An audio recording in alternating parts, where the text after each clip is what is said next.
¿Cómo están? Muy buenos días. Me da muchísimo gusto saludarlos, darles la bienvenida y que podamos empezar juntos la semana con toda la información importante. Donald Trump no nos suelta.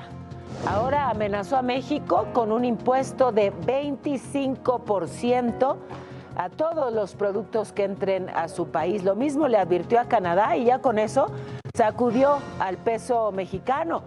Y avanza la Ley de Ingresos 2025. Comisiones de la Cámara de Diputados la avalaron, consideran ingresos por más de 9 billones de pesos.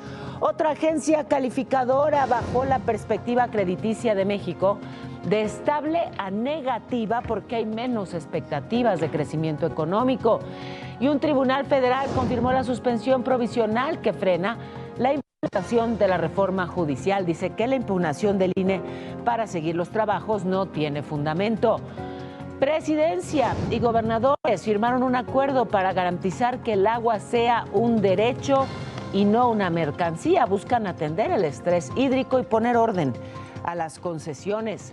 El crimen organizado. Prohíben jugar en Puebla. ¿Dónde jugarán las Águilas? Bueno, tendremos toda la información importante, pero por lo pronto empezamos con esto que le pegó al peso. ¿Y de qué manera? Mr. Trump todavía no llega y ya nos sacude un día sí y otro también. Resulta que Donald Trump aseguró que una de sus primeras órdenes ejecutivas, cuando asuma la presidencia, será imponer un arancel del 25% a todos los productos que entren al país desde México y Canadá. Una medida que se mantendrá hasta que ambos países tomen acciones drásticas contra las drogas y los migrantes. Y bueno, este anuncio sacudió a la moneda mexicana. Ayer en la tarde el tipo de cambio llegó a los 20,71, poco a poco ya se fue luego estabilizando. En este momento está en 20,50 y bueno, fluctuando. Esta mañana la presidenta Sheinbaum dijo que va a mandar una carta a Donald Trump como respuesta a este anuncio. De hecho, en la conferencia mañanera leyó una parte de esta misiva. Presidente Trump, no es con amenazas ni con aranceles como se va a atender el fenómeno migratorio ni el consumo de drogas en Estados Unidos. Bueno, el presidente del Senado, Gerardo Fernández Noroña, reaccionó también a esta amenaza de Trump. Hizo la pregunta: ¿nosotros qué aranceles deberíamos ponerle a sus mercaderías hasta que dejen de consumir drogas y exportar ilegalmente armas a nuestra patria? Y bueno, contrario a la postura de Trump, México lo que busca es fortalecer el TEMEC. La presidenta dijo que va a exponer con datos a Estados Unidos y a Canadá las muchísimas aportaciones de los trabajadores mexicanos y los beneficios de las exportaciones de nuestro país. Y fíjense, en solamente hora y media, la Comisión de Hacienda en la Cámara de Diputados avaló la Ley de Ingresos para el próximo año. Considera ingresos de 9.3 billones de pesos, de los cuales 1.2 se van a obtener mediante endeudamiento. Los estados van a recibir menos que el año pasado, pero también tenemos que ver que se incrementaron los programas sociales, que van a haber más programas sociales. Aseguró también que su gobierno no se plantea realizar una reforma fiscal o elevar la tasa de impuestos a los productos. Dijo que pues la forma de incrementar los recursos del gobierno será mejorando el cobro de los impuestos ya existentes y también mejorar en las aduanas el cobro de aranceles. En las aduanas, donde, por cierto, hay mucho trabajo que hacer para agilizar el ingreso de mercancías. Hay filas enormes de días, embudos, así que bueno, pues también eso de ser eficientes es redituable. Y la mala noticia económica, o la otra mala, porque bueno, lo de Trump desde luego no es buena noticia. La calificadora HR Ratings nos cambió la calificación, digamos que nos la bajó. Pasó de estable a negativa. Así está la perspectiva crediticia de México. ¿Por qué? Pues porque estiman que vamos a crecer menos. Pasó la expectativa de crecimiento de 2.3 a 1.1% el próximo año.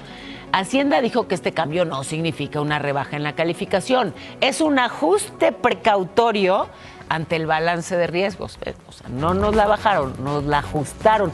El tema y lo que preocupa es que Hacienda está estimando un crecimiento para el próximo año de entre 2 y 3%, y los cálculos de todo el presupuesto están basados en eso, cuando pues los expertos vislumbran que el crecimiento será menor, así que a ver cómo nos va. Por lo pronto, la presidenta Sheinbaum y los gobernadores, incluso los de oposición, ahora sí los convocaron, firmaron el Acuerdo Nacional por el Derecho Humano al Agua. Pretenden garantizar que el agua no se trate como una mercancía. Se comprometieron a atender el estrés hídrico, invertir en infraestructura, sanear los ríos y bueno, hay mucho trabajo que hacer en términos de distribución de agua. También mucho trabajo que hacer en términos de... La buena noticia es que en el Estado de México no hay impunidad.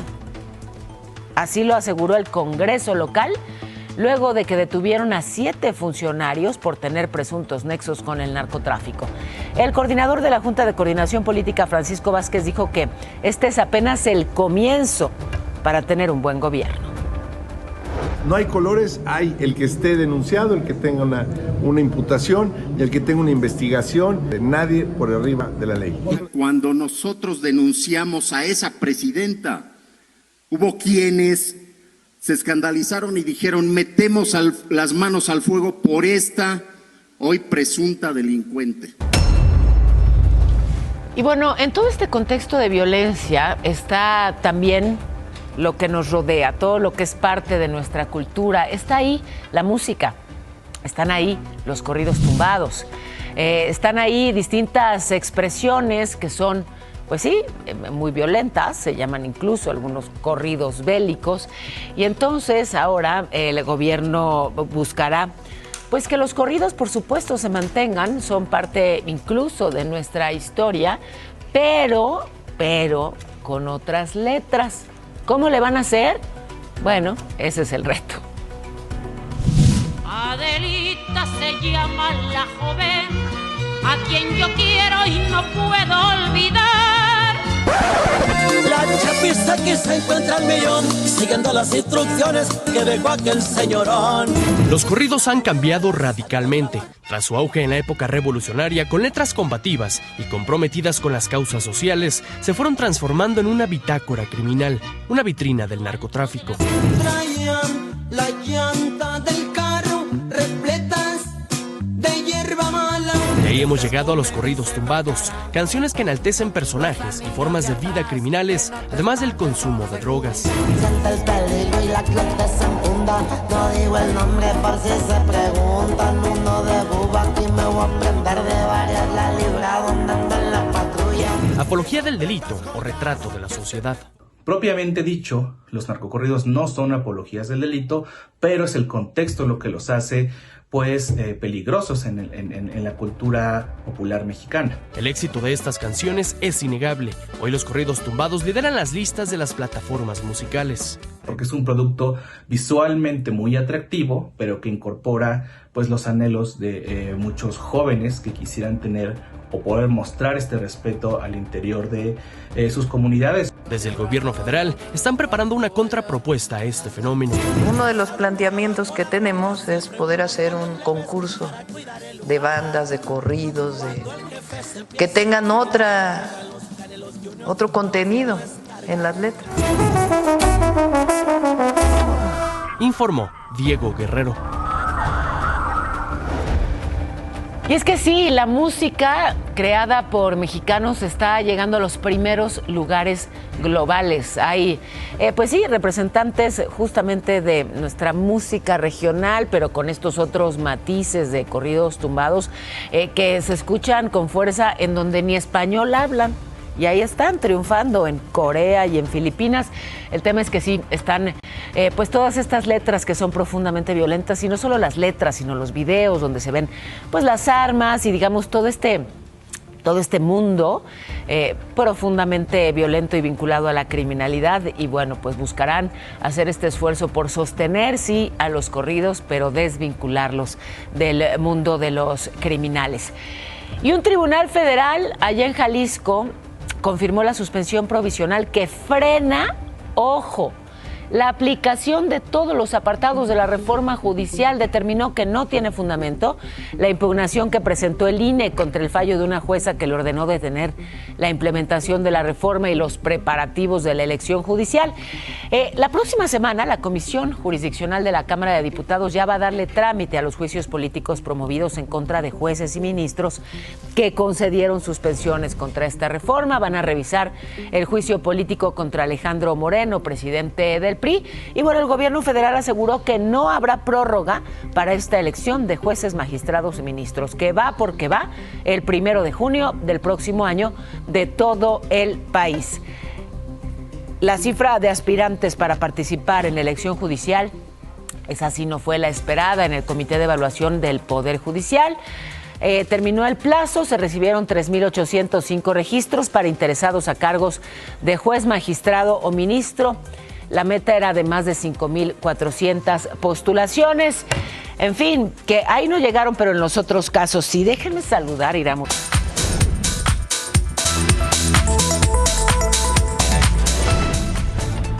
Fíjense, allá en Sinaloa, donde ya llevan semanas en medio de la violencia, con temor a salir, con clases en línea porque pocos padres se animan a llevar a los hijos a la escuela, las cosas estaban mal y se pusieron peor. Tuvieron una jornada de bloqueos, asesinatos, enfrentamientos, balaceras y además un ataque masivo a las cámaras de vigilancia este jueves allá en Culiacán.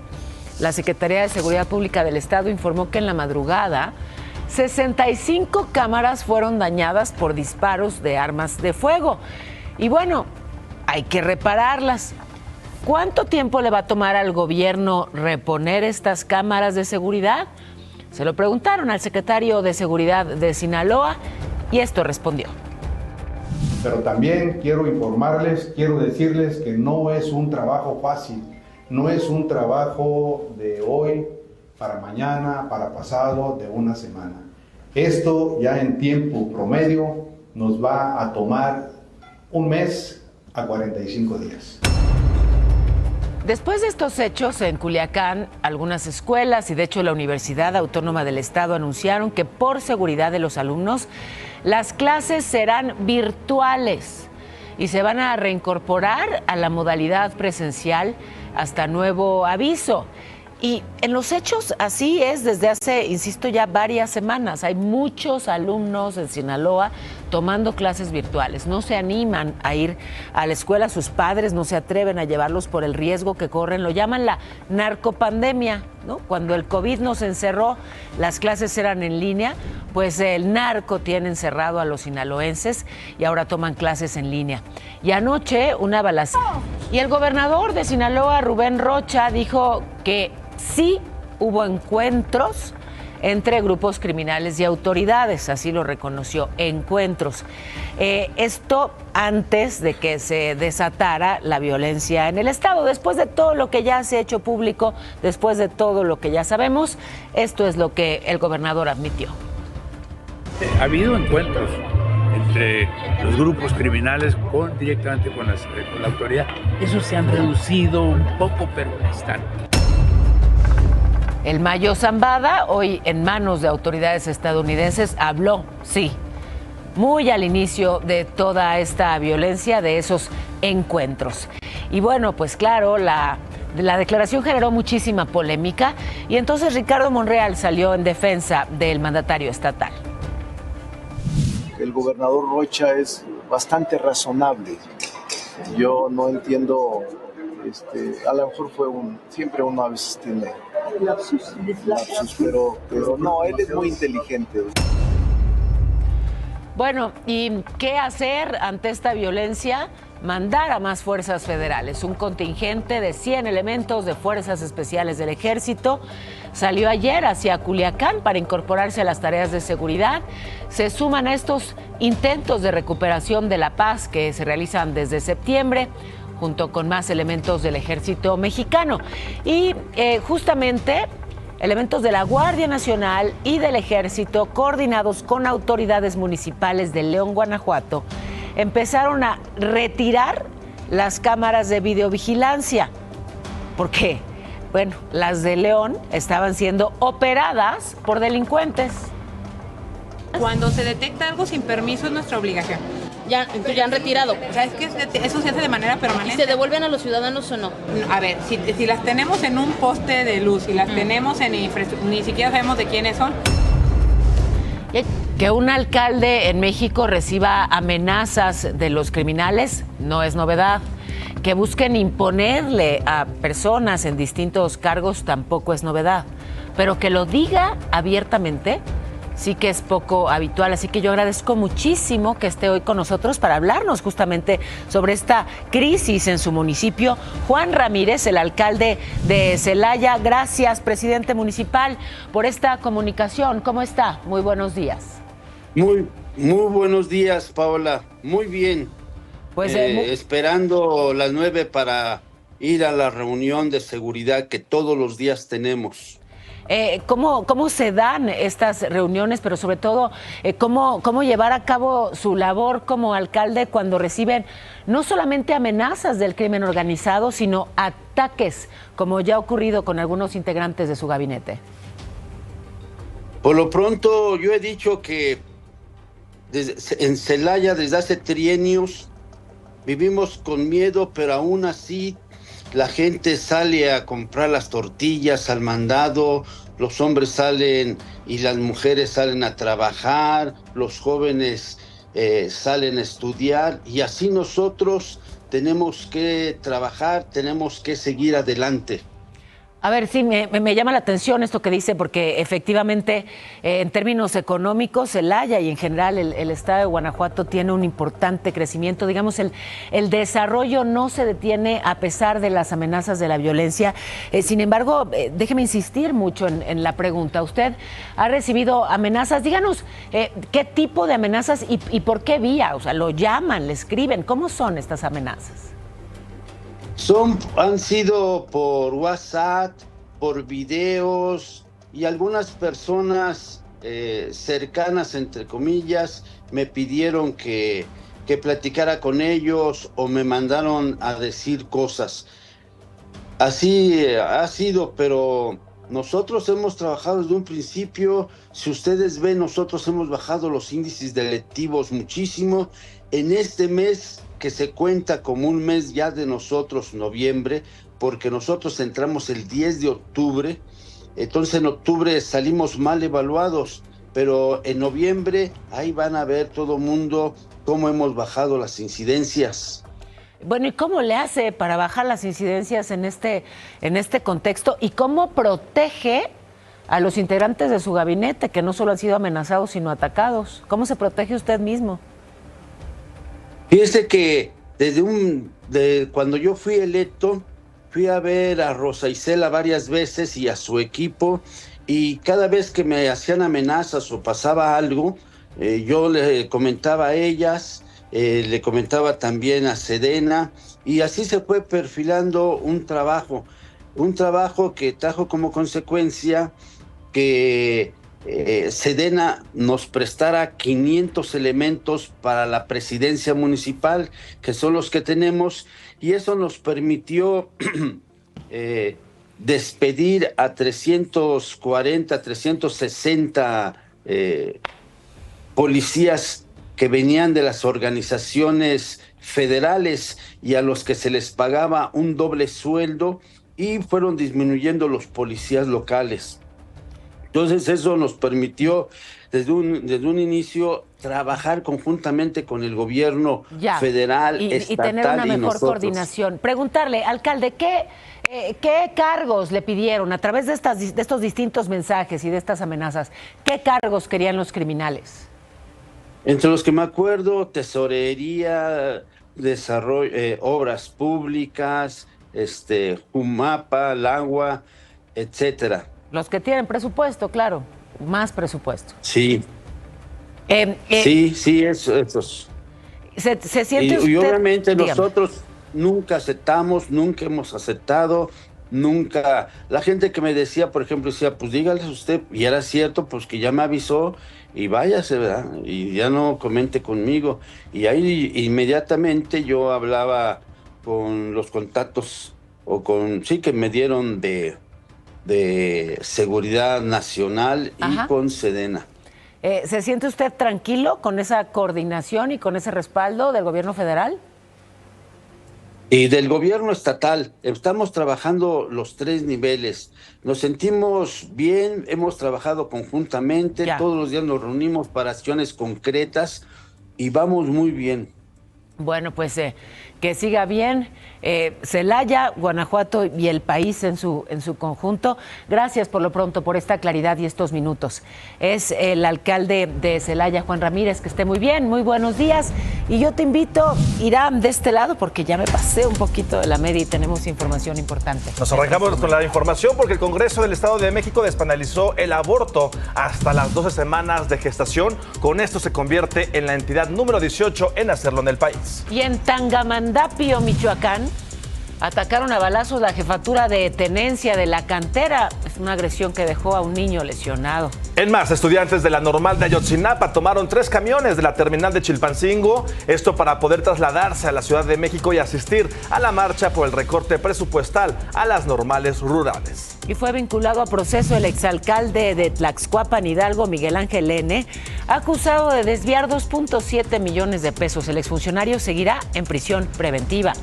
Mientras tanto, Estados Unidos pausó las importaciones de ganado vivo mexicano tras detectar un caso de gusano barrenador, esto en los animales de Chiapas. 200 médicos cubanos de distintas especialidades llegaron a México para brindar servicio a comunidades rurales. Y en información del mundo, 6 niños y 2 adultos murieron durante el hundimiento de una embarcación que transportaba personas migrantes en Grecia frente a la isla de Samos, punto de tránsito para personas que ingresan ilegalmente a la Unión Europea. La Fiscalía francesa pidió la pena máxima contra Dominique Pellicot, este hombre acusado de drogar a su exesposa para agredirla sexualmente junto a otros desconocidos durante más de una década. Oigan, y en otras noticias, se acerca ya la última fecha de pago de la pensión del bienestar 2024. Y si ustedes son beneficiarios, pues pongan mucha atención porque el Dato Multiva les tiene información importante. Banco Multiva presenta. Durante noviembre se realizan los últimos pagos bimestrales para las pensiones del bienestar correspondientes a 2024. Recuerda que el calendario de pagos se establece de acuerdo con la letra del primer apellido del beneficiario. Del 1 al 26 de noviembre cobraron sus pensiones las personas cuyo apellido inicia con la letra A hasta la R. Y este 26 podrán hacerlo los de la letra S, el 27 cuyo apellido inicie con las letras T, U y V, y el 28 es el último día para los apellidos que inicien con W, X, Y y Z. Después de estas fechas, las entregas de pensiones se reanudarán hasta enero del 2025, por lo que se recomienda estar atentos a las redes sociales de la Secretaría del Bienestar para conocer sus días de pago. Banco Multiva presentó. Y como ustedes saben, aquí perseguimos las buenas noticias, siempre estamos tras ellas. Y aquí esta que es muy relevante, fíjense. En este 2024, el agujero en la capa de ozono se redujo. Ha sido lo más pequeño desde que empezó este esfuerzo por su recuperación en 1992 y se prevé que ya la recuperación de la capa de ozono sea total para el 2066, ya será una recuperación total. ¿Cómo que qué es la capa de ozono? Pasen a la escuela, por favor, que tenemos aquí. No solo la explicación de lo que es la capa de ozono, sino de su importancia y por qué necesitamos recuperarla. Así que a la escuelita, bienvenidos. Qué gusto tenerlos, alumnos muy destacados. Hoy aquí el joven Chamorro y el joven Víctor, para hablar de la capa de ozono. Que atención, porque es como un escudo, digamos, un escudo de gas en nuestra atmósfera que protege pues la vida en la Tierra porque absorbe los rayos ultravioleta. Sin la capa de ozono, estos rayos pues nos harían un daño tremendo. Podrían, por ejemplo, causar cáncer en la piel, algunas enfermedades oculares. Por eso, regenerar la capa de ozono es tan importante. Y sí, vamos muy bien en eso. Ya se ha logrado buena parte de esa recuperación gracias al acuerdo internacional que empezó en el siglo pasado, en 1992, que se eliminan productos químicos que lastiman justamente a la capa de ozono y entonces ya se va recuperando, ya se hizo más chiquito ese hueco que tenía y bueno, pues ahí la llevamos, estamos sanando al planeta. ¿Entendieron, chicos? Qué bueno, les dejo tarea, pero esa la platicamos más tarde. ¿Cómo? Examen, que le da, sí, por supuesto que va a haber examen, pero esa es sorpresa después de las 9:30. Oigan, y fíjense, esto que está pasando con las costas mexicanas del Pacífico, están en alerta por el llamado mar de fondo, este fenómeno que, bueno, pues ha generado ya advertencias a todos los navíos, pero también a los turistas, olas muy elevadas, y no solo son olas altas, sino es como esta fuerza del agua que arrastra corriente muy fuerte, una especie de reciclamiento de las aguas en zonas muy alejadas de la costa, pero que impacta de esta manera a todo el litoral. Vamos precisamente con la información del cielo. Irán Hurtado.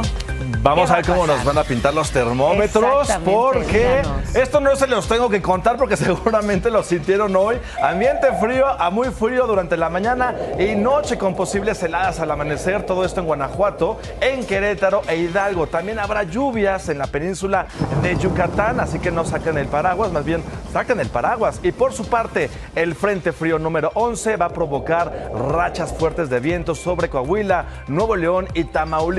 Para la Ciudad de México, pues en la tardecita un clima bastante agradable, 23 grados, pero eso sí, una mínima de 6, porque qué frío. Muchachos, pásenme a ver ¿dónde está? No me la pasaron bien, mi Pau. Y yo con tanto frío, se la llevó el viento, sí. Oigan, bonita. Oye, la tejieron aquí, ¿verdad? Sí, la estaba haciendo ahorita atrás de cámara. Yo la estaba tejiendo. Qué hombre tan completo. Sí. Oigan, muchas gracias por sus saludos. Gracias por todo lo que nos dicen a través de las plataformas digitales. Sobre el incendio en la autopista Perote-Jalapa nos dice María, ay no, es la única vía de acceso del sureste al centro del país. Bueno, pero se atendió rápidamente el siniestro, María, no te asustes. Y también Keta Silva nos dice, buenos días, saludos Paola, Irán, buen inicio de semana para todos. Buen inicio de semana también para ti, mi querida Ketita, te mandamos muchos besos. Y Espinosa Rojas, que asumo, somos parientes, ojalá. Ándale. Dice, reducción a lo que no tiene interés al gobierno, vienen cosas peores. Ya, con respecto a la reducción del presupuesto a los refugios para mujeres. Bueno, gracias siempre por estar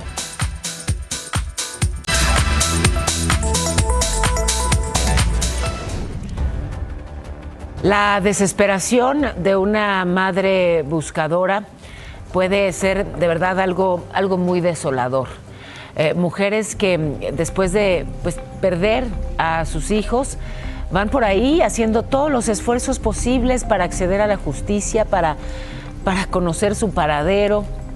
En este caso, una madre buscadora allá en Tamaulipas, de plano le pidió al narcotraficante Osiel Cárdenas, que fue el líder del Cártel del Golfo, fundador de los Zetas y recientemente liberado allá en los Estados Unidos, le pidió que intervenga para que ella pueda ver nuevamente a su hijo, José Manuel Hernández. Incluso reconoció que cuando él estaba activo había control en Tamaulipas. Me atrevo a pedirle por este medio que me ayude a enviar un mensaje para sensibilizar a las personas que se llevaron a mi hijo Manuel. Y una niña salvadora con Israel. Y mientras tanto, aquí en la Ciudad de México, ayer se llevó a cabo la marcha del Día Internacional para eliminar la violencia contra las mujeres. Acudieron, según las autoridades, por lo menos 1,500 personas, se reportó por fortuna saldo blanco. Señor, señora, no sea indiferente, se mata a las mujeres en la cara de la gente. Y no es nada más este Día Internacional de Combate a la Violencia hacia las mujeres. Son varios días de activismo y son muchos los temas que deben atenderse. Uno de ellos, el matrimonio infantil, que lamentablemente en México sigue siendo una realidad. Niñas que se venden, niñas que se entregan, niñas que se casan, como Elvira, que por fortuna logró sobrevivir a un matrimonio forzado y ahora se dedica a tratar de erradicarlo. Está obligada a dormir con él en su primera noche, pero al principio es un terror. A Elvira su padre pretendía venderla y casarla desde que tenía 9 años, porque en la Sierra de Guerrero es algo común. Y ya empezaron a ir a visitar a mi papá, llevándole refresco, llevándole una botella de aguardiente. Y le decía, sabes que venimos a platicar con usted porque pues sí queremos formalizar con usted sobre la niña. Para formalizar la unión, no solo basta con otorgar un dote de comida, se tiene que pagar la boda matando varios animales. El costo ronda entre los 400,000 pesos, pero el precio puede aumentar si las niñas son enviadas a Estados Unidos. Ahí, un matrimonio podría costar hasta 800,000 pesos. La compran aquí y se la llevan a Estados Unidos porque el joven vive está trabajando en Estados Unidos y se la llevan. Pero el compromiso se hace aquí. A Elvira le intentaron casar una vez más cuando recién cumplió 12. Sin embargo, su hermano y abuela lograron convencer a su padre de sacarla de la comunidad para que pudiera estudiar. Ahora es abogada y se dedica a tratar de erradicar el matrimonio infantil. Durante el 2020, al menos 27,800 niñas y adolescentes de entre 2 y 17 años pertenecientes a pueblos originarios se encontraban en matrimonios forzados, principalmente en Chiapas, Oaxaca y Guerrero. En este último estado, durante el 2023, 16 niñas de entre 12 y 16 años fueron enviadas a Estados Unidos, mientras que 80 fueron casadas en su comunidad. El matrimonio infantil en nuestro país, a pesar de que es un delito, sigue sucediendo por usos y costumbres. Te informó Kena Uribe. Lo que agradezco que esté aquí directamente una activista, una mujer solidaria, una verdadera aliada, Eufrosina Cruz. Gracias siempre, Eufrosina, por estar aquí y por todo el trabajo que haces, en este caso, pues a favor de las niñas y de las mujeres para evitar el matrimonio infantil. ¿Cómo estás? Bien contenta y emocionada. En 2008, ¿te acuerdas que nos conocimos por primera vez? En donde era imposible hablar de la igualdad, hablar de la participación política de las mujeres en las comunidades indígenas, hablar y nombrar la de los matrimonios infantiles, Pau. Estaba cañón. Hoy, a 15 años, ya se nombra, ya se visibiliza. Pero el problema es que sigue estando ahí. Sigue ocurriendo. Es justo lo que iba. Hay tantos avances en tantos ámbitos y a las niñas las siguen entregando. ¿Y qué podemos hacer? Porque cuando se argumentan usos y costumbres, cuando hay frenos ahí que, digamos, blindan estas agresiones. No debiese blindar, no debiese justificar, ¿sabes, Paola?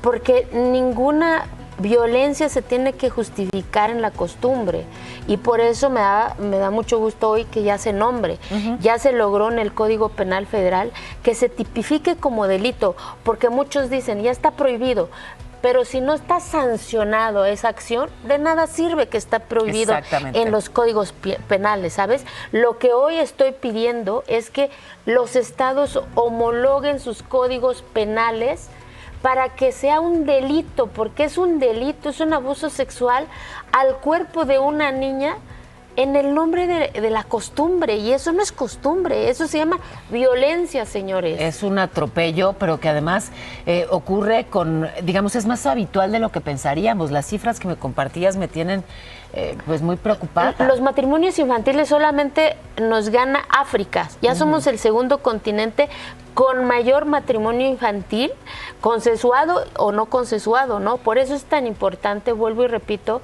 esta obligatoriedad del Estado mexicano, de la sociedad, de sancionarlo, porque vuelvo y repito, Pau, pues todo el mundo dice, pero es que está prohibido. Ajá, de nada sirve que esté prohibido en el Código Civil si no está sancionado en el Código Penal, porque es un delito, es un abuso sexual al cuerpo de nuestras niñas.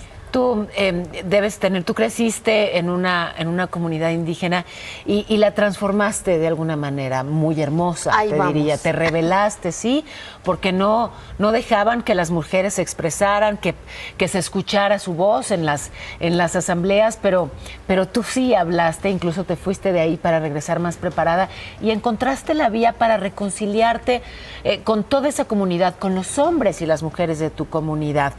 Sin embargo, en ese contexto en el que creciste, Eufrosina, estoy segura que conociste a mujeres a las que casaron de niñas. Mi hermana.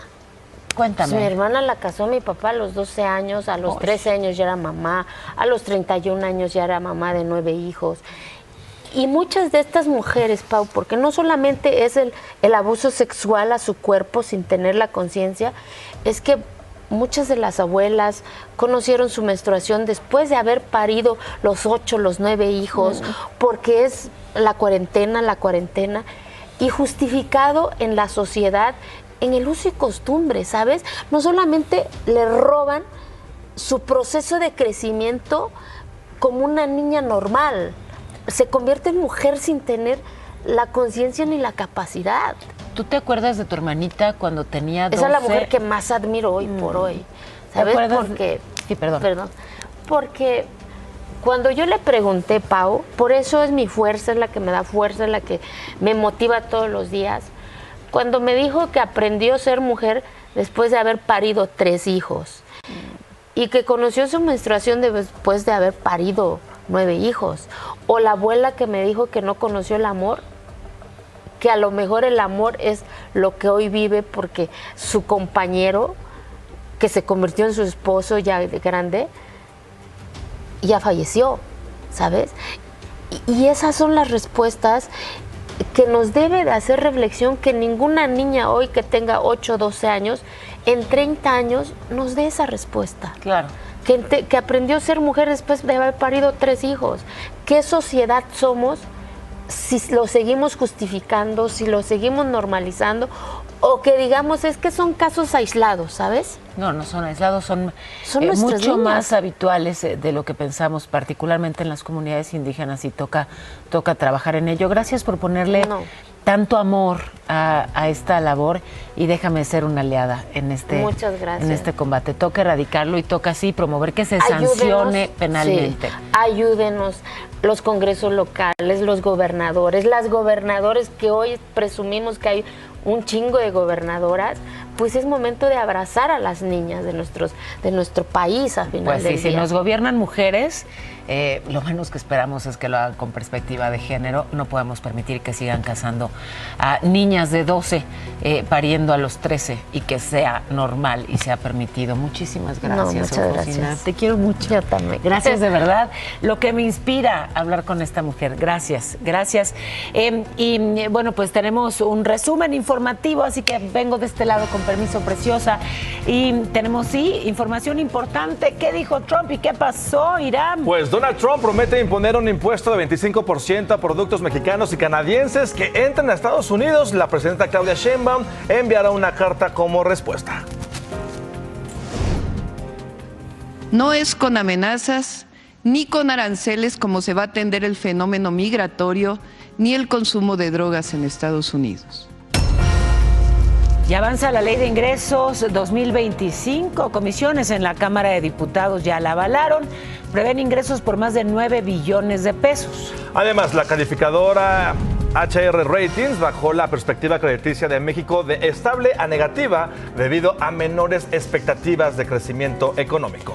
Un tribunal federal confirmó la suspensión provisional que frena la puesta en marcha de la reforma judicial. Dice que la impugnación del INE para seguir los trabajos no tiene fundamento. Y la presidenta Sheinbaum y gobernadores firmaron un acuerdo para garantizar que el agua sea un derecho y no una mercancía. Buscan atender el estrés hídrico y poner orden a concesiones. El diputado Pedro Aces rindió protesta. El alcalde de Celaya, Juan Ramírez, denunció amenazas y ataques del crimen organizado para apoderarse de puestos en el gobierno. Sido por WhatsApp, por videos, y algunas personas cercanas, entre comillas, me pidieron que platicara con ellos o me mandaron a decir cosas. En la información del mundo, ministros... Yo me organizo. Oye, si fueras un objeto, ¿cuál serías? ¿Te lo has preguntado? ¿Qué crees? Yo también. Sí, yo también. Yo también. Uno de esos. Bien. Saki Fonseca, ¿a ti qué te contestaron? Así es, mi Pau, en esta ocasión el micrófono se quiso convertir en guante. Por eso usted, señor, si fuera un objeto, ¿cuál sería? Me gustaría ser cama. ¿Y por qué cama? Porque sabría secretos, posiciones secretas. Un anticonceptivo. ¿Y por qué o qué? Pues para evitar niños no deseados. Un taco. ¿Por qué o qué? Porque todos me comerían. Sabrosísimo. Una caguama.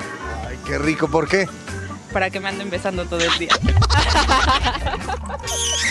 ¿Ahora qué pasó? ¡Un mango!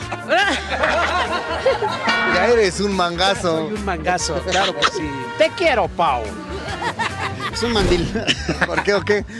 Porque, es que luego siempre soy bien mandilón. Una almohada. ¿Me vas a marcar la cara o no? Claro que sí. Un bocho. ¿Por qué un bocho? Porque son aguantadores y no se rajan. Sería unas lentes. ¿Por qué o qué? Para ver las mentiras de los hombres. Somos castos y puros todos. Una goma. ¿Por qué o qué? Para ayudar a las personas a borrar sus errores de los pasados. Pues una bicicleta. O sea, ¿pero te gustaría que te pedalen tu bicicleta? No tanto. Pues un mameluco. ¿Y eso por qué? Para arropar a todos los bebés del mundo. Ay, qué bonito. Por eso regresamos al estudio.